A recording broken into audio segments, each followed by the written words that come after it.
Pastor Brian from Summit Church here. We announced in our weekly e-newsletter a while back that there would be some changes coming on Tuesday nights. That's true, but those changes don't look at all like we were expecting.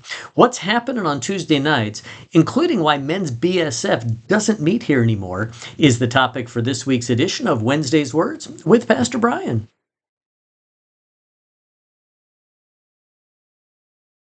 Josh Anderson's job description here at Summit Church included more things than just youth ministry. Our youth group is small enough that his job encompassed other areas of ministry. I spoke with him last spring about expanding our ministry to young adults. Well, he and Craig put together a plan to gather more young adults, especially folks they know who aren't currently attending any church. And they had a plan to form a ministry for this group at Summit Church. It was going to begin this fall by meeting in a home, and they anticipated outgrowing that home by the time the weather got cold. And they asked me way back in May if they could use the building on Tuesday nights for this new ministry. They wanted to do music in the sanctuary and games like volleyball out on the field and small groups in some of the classrooms. Now, as many of you know, Bible Study Fellowship has been meeting here on Tuesday nights for a number of years. I told Josh and Craig I'd think about it. Well, then Brett Kent asked me if we could add another meeting for our Alcoholics Anonymous group.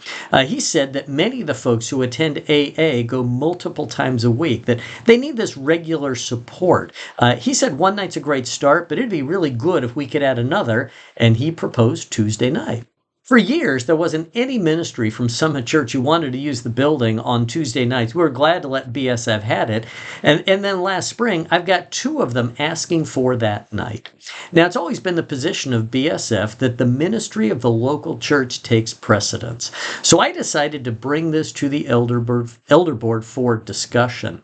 I also called the leaders of BSF just to let them know we're having this discussion. I didn't want to spring any surprises on them, and I felt we owe it to them regardless of what was decided. I believe relationships between churches and ministries matter. It's part of why we pray for other churches in our community each week. We've had a relationship with BSF for about 25 years. It'd be a big thing to change that.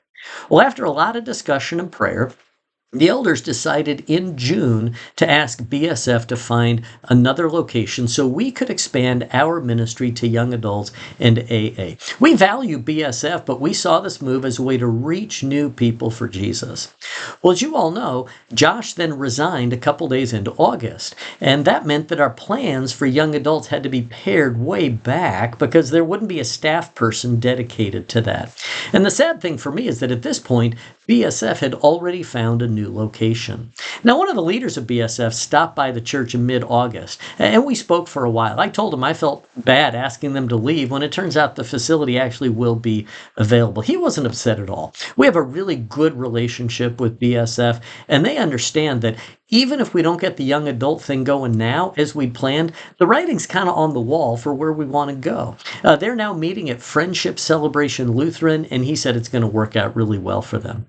Now, I hope this doesn't sound like I'm blaming Josh for anything. That's not the case at all. I still believe what I said back in August. I think Josh made a good decision for his life at this point. I love Josh. I want the best for him. But the fact is, his departure affected more things than just youth ministry. So that's kind of the long story of why things around here on Tuesday nights are a little different. I want to take this opportunity to let you know that Craig has decided to start a Connect group for young adults. He's going to begin gathering folks into a small group, and hopefully it'll grow and multiply.